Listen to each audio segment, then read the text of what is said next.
Hi, everyone, and welcome to Good Morning Sunshine. I'm one of your co-hosts, Brandon Lee, alongside my good friend and colleague, Carey Pena. And today, on this episode of Good Morning Sunshine, we are going to be focusing on shame. This is such an important topic, and we want to welcome our guests. Thank you so much, Dr. Robert Rhoton, who is the CEO of Arizona Trauma Institute. Thank you very much for being with us. Well, thank you for inviting me. First of all, when we talk about shame, this is a feeling that can really take over your whole body, and you sometimes don't even know how to identify this as shame. Can you start by talking about how impactful shame can be on our lives? Well, shame has multiple impacts. We have the impact that it creates socially with our connections and our attempts to attach. When that doesn't happen very well, the person feels shame because there's something wrong with me. I can't connect, and it must be me. And that early experience causes them to, kind of withdraw, hold back, and not reach out, not try to connect as much.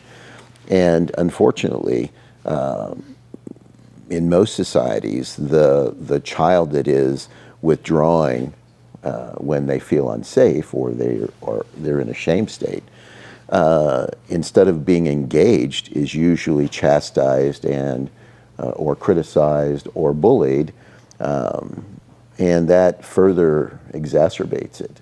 When we experience childhood trauma, childhood shame, right, it impacts the wiring of our brains, and we begin to misfire throughout our adulthood. And that's what triggers are, right? It's like, you're in a workplace environment and you're like, God, this person is just rubbing me the wrong way, but I can't figure out why. Oftentimes, it's a reflection of something that happened to us as children. How do we overcome that? How do we begin the process of rewiring that brain and healing from that? So, the first piece is the person has to be able to regulate themselves. Because until you can regulate yourself, you don't get full access to your neocortex. And then you have to practice developing increasing levels of awareness. I was interested in this article that you wrote, and I wanted to touch on 4 points that you made here about trying to overcome and break through shame. And shame can come from so many different places. Okay. You go through a divorce, a breakup, so many things can cause us shame in our life. Identify shame's presence, discuss with someone, learn to love yourself, and then you say, have confidence you will overcome. How, if you're going through a moment where you feel ashamed of what's going on, or perhaps if you've, had some childhood trauma that you feel ashamed about, how do you then have confidence that you can overcome? This goes back to being able to regulate yourself. Regulating yourself so that you can access and really think through this stuff. Oh, I'm having that experience again. That's probably related to this. I can get through that. But you have to be able to stay in that executive functioning system and operate intentionally. In other words, you have to be able to step into the experience without being overwhelmed by it. And that really does require that we be fairly well regulated before you even try to do that. A lot of the folks that deal with shame clinically, particularly from a psychiatric point of view, tend to want to start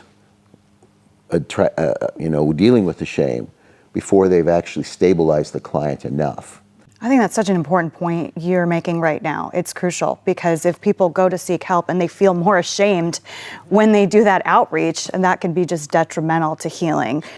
Can I expand on that a little bit for you? So you have a person that's feeling shame has spent a good portion of their life avoiding difficulty, avoiding distress, trying to avoid and manage the discomfort that they're experiencing. And so almost everything in their nervous system is built to avoid. So they go into a mental health provider that lacks the understanding of that, and the person says, you need these big, wonderful goals. Let's work towards this goal. But nothing in their system is goal-oriented out there. All of their system is built to avoid. Fight or flight. Well, to avoid. So you have to, if you're going to work with shame, you have to build interventions that help the person avoid in a more healthy way. instead of trying to sell this idea that there's this wonderful life out here, because they can't buy that. Dr. They can't Rhoton, even understand it. where can people find out more about the Arizona Trauma Institute? We understand you're training now, upwards of 10,000 people per month. Pretty much. Where can people find out more? They can go onto our website, which is, or do a search for Arizona Trauma, or you can search my name and they will pull up pages and pages All of the stuff. things. Yeah. Thank you so much, sir. We appreciate you being here to talk about such an important topic. You're welcome. And as we continue our conversation right now on Good Morning Sunshine about shame, I had a chance to sit down with a woman named Megan Racer. She's a director of business development at Camelback Recovery and has quite the story to tell herself. I had her on the podcast, Escaping Rock Bottom. She was a young mother. She was actually doing runs for the cartel over the border and was bringing her 2 children along with her when she was making those runs. As you're about to hear from this clip from my podcast, she got caught at the border with her 2 kids, and she was taken into custody. I go to cross, and when I cross, again, the guy's not buying my story. He's like, go to secondary. And I go to secondary, and we go inside, and I look back, and I see the dog sit right down, right? And I don't even know. I can feel the feeling that I felt that day. Because it was just I thought it was just going to be routine. I thought it was going to be the same way that it was when I went the first time. Just a normal crossing. We're going to go back. I'm going to go on with life. I think mentally that's where I stopped.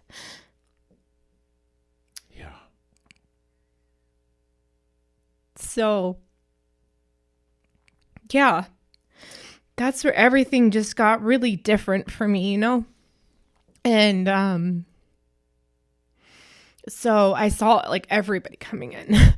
And I had of course I had drugs on me, in my bra, right? And I go to head in the bathroom to throw away, and they're like, ma'am, you can't go in there. And they put me in this little room, and I'm trying to hug my kids because they're there, and this is the most traumatic thing I can think to ever put a small child through, right? And they're like, you need to cooperate with us or we're just going to arrest you in front of them. Okay. So they grab them, they take them out, and, they handcuff me, and they don't find what I had on me. And, they're like, we need contact information so somebody can get your kids. And I don't know why they didn't call CPS. Cause I don't think I would have ever seen them again after that. Yeah. And I don't think it's shame that I carry anymore, but it's so much guilt, and it's so much just, I'm sorry. I feel so sorry for my kids for putting them through what I put them through. Well, first off, I want to say I'm so proud of Megan. She's become a friend of mine. She works in the recovery community over at Camelback Recovery. And, she's in the process of still healing from all of that shame and the guilt that she had for, bringing her children and exposing them to those kinds of dangers.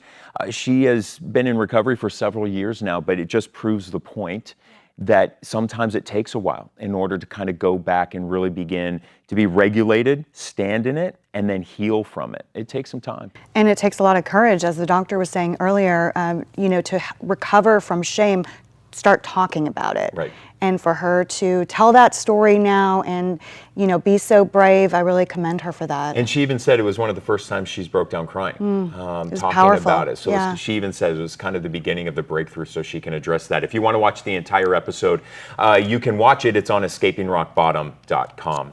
We're going to continue on with our next guest, and I'm really excited to have Aymet Demara here. She's the Associate Clinical Director over at Scottsdale Recovery Center. It's one of the premier treatment centers in the entire state of Arizona, because you guys are really doing what I call the true trauma healing work.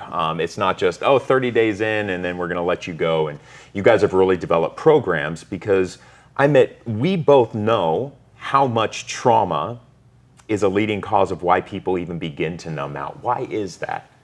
The biggest reason is, avoiding. They don't want to deal with the trauma that they had, whether it's childhood, whether it's in adulthood, of any kind of matter, right? So coping is the biggest thing to deal with that, and sometimes coping isn't always great, right? So we're thinking substance abuse. It's usually like the biggest thing people go to is because it kind of gets rid of the pain, kind of numbs it and gets rid of it, but generally it doesn't, right? It's still there, which begins the cycle of addiction, right? You continue, you use, you continue, and it's every day, and then it becomes months, then it becomes years. And so that trauma that happened when you were maybe 12 years old, still there when you're 30, you know? And then when you decide, hey, I need help, well, that's where the big treatment, and that's where the real treatment becomes. And it's really the work and the hard work that people need to do. What kind of lessons do you teach about shame at Scottsdale Recovery Center? Well, the biggest thing, you know, personally as a therapist myself, like I really focus on what is the client feeling, right? Like, so what's going on? It's the first time they felt in years, maybe. I'm a huge feelings person. I love to see emotion. Like I love to see when they, you know, feel pain and all of that. And I know that sounds super, you know, harsh, but it's because they've actually felt it for the first time. They don't have a drug or alcohol to numb it. And so we try to get through what's happened in their childhood. So we do a lot of like history taking. We discuss, you know, what's happened in their childhood or just recently, what happened a year ago, and identify what the situation is and then go from there. You know, you can't really, depending on the client, right? You can't just go from step 1 to step 5. Sometimes you might go, you know, everywhere, but it just meet the client where they're at, kind of. How would you identify and define shame as a therapist? I mean, shame is so different for everybody. What shame might feel to me is not what, you know, you might see as shame, right? Just like trauma. All trauma is very different for all of us. But one of the biggest things that I hear with shame is the hopelessness and the worthless factor. I don't feel enough. I'm not enough. That's what I constantly hear with clients. I don't feel enough because this person made me feel like I wasn't enough, or this situation made me feel like I wasn't enough. And now they're trying to figure out what is enough. Where am I going to get that feeling? And I think too, you touched on it, such an important message to send home is that we should never compare shames and we should never compare traumas with other people. Because what we're really actually trying to do is go, oh, she had it so much worse than I did, so I shouldn't be feeling this way. Like, get over it, is really what we're telling our inner child, and we're telling ourselves, which is the worst thing we can do, because trauma is trauma. It will impact our minds and our bodies in almost the exact same way, regardless of what we perceive to be the severity of said trauma.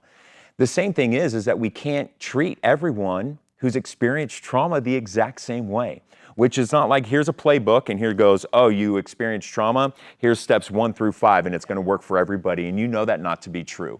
So I love talking about different modalities that you guys offer at Scottsdale Recovery Center to help people go back and do that reprocessing work. You know, we go from CBT, you know, to DBT, and just really just a lot of person-centered therapy as well. I mean, personally, I do a lot of just conversations. Let's get the rapport building, really, and see how, because you have to get comfortable with the client. They have to get comfortable with you. To be vulnerable? Yes, exactly. They've never been usually vulnerable in their life. Trust is a huge thing. So you have to build that trust. If you don't have trust, you're not going to get anywhere with that client. And so our big thing at Scottsdale Recovery Center is just being able to meet the client where they're at, and being able to focus on helping them regardless of what that looks like. We want to help in any way. I meet a lot of people and they say, I became an alcoholic when I was in my 50s, right?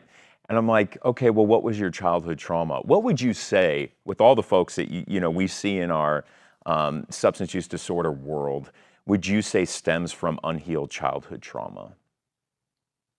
A lot of it is, environmental factors and people, that raised them a certain way, whatever that looks like. Culturally, personally, I can say, I was taught kind of to not really talk about my emotions and feelings. Suppress That's it. not something that we do.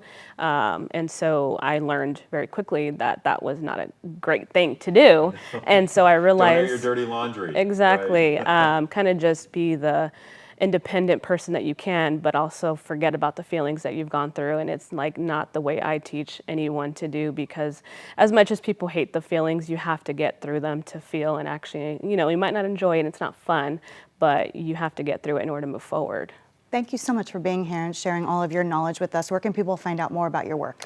We have a website, Scottsdale Recovery Center. We have Indeed. We're on Indeed. We're on Facebook. We have an Instagram. So we're all over social media. You got it all covered. We have it all covered. And quickly, levels of care, residential through? So we have detox as well. Okay, that's Detox right. residential. We have 2 residential homes, PHP, IOP, evening IOP. Yeah. So we have all. And I always spectrum. tell people, it's not the residential is all about stabilization. It's so important that when we speak about kind of healing yourself from substance use disorder, that it's not 30 days and you're done. Right. 30 days is just the very, very beginning of a process, because PHP and IOP are huge Yes. components to the actual healing aspect. And I'm huge on just making sure that they don't focus on the number, right? Because they think 30 days I'm healed. Absolutely not. You know, we still got to work on some things, and that's okay. You know, I always push them to, it's okay to not be okay, right? And it's okay to, you know, not focus on the number and be able to just focus on the progress. Thank you guys so much. We always like to end on our sunshine story, and Christina, our executive producer, is here today to spread the sunshine. And she's always on social media finding cool little clips and cool little trends up on TikTok, and this is one of her trends. No shame in the game. No shame in her game at all. What's going on? What'd you find? So I love this idea of there's no shame in trying, and performers really are the people that like put themselves out there in a vulnerable state. Musicians, actors, models, anybody who's like putting themselves in front of camera in the spotlight. And there's this really cool trend. It's on 7.5 million people are like participating, and it's called Roles That I Auditioned For versus What I Got.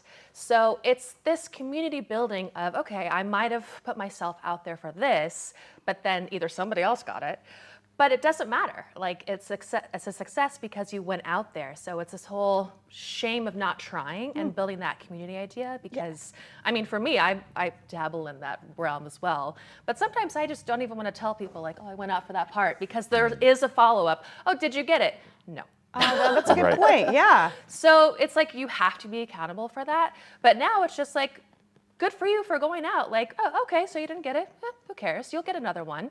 And it's highlighting that as being what to be proud of, as opposed to the end result, perhaps. Yeah, and you know, the other thing too, you know, I being in LA and having a ton of friends there, and a lot of them are actors, you know, and they go to all these calls, and at one point I was like, man, like how many times can you be rejected before you give up, right? And then finally it was just kind of flipped the script on me, saying, hey, you know what, but each time you go out there is a learning experience, right? It's not a wasted experience. It's a learning experience, and you'll never get better unless you go out there and try. Yeah, and not only that, but you have to remember, do I even like doing this? Because if you're just nerve-wracked and you don't like doing it, like, gosh, that's gotta be terrible. But I like being a ham and having my picture taken and You being think? the one, I know, surprise. But that's a reason why I do it, because it's okay, because at the end of the day, I had fun while I was putting myself out there. Yeah. And it doesn't really matter if it didn't happen to me. I mean, it's not my bread and butter, thank goodness. But it's important to try and to not like stop yourself from doing something because you're ashamed that it didn't turn out the way that you thought. Do it because you love it. Yeah, and it's a cool trend that people are kind of pulling back the wall of being like, you know what? I don't care that I didn't get it. Great for that actor or model who did get it. Yeah. But good for you for just putting yourself out there and having no love shame in it. that game. Great trending topic. Thank you so Yes. much, Christina. You're welcome. And thanks to all of you for watching Good Morning Sunshine. That's right. If you're here on YouTube, just go ahead and hit that bell notification sign, and as soon as we upload a new episode or a new podcast, you will get alerted by it. We'll see you back here for the next episode. Take care.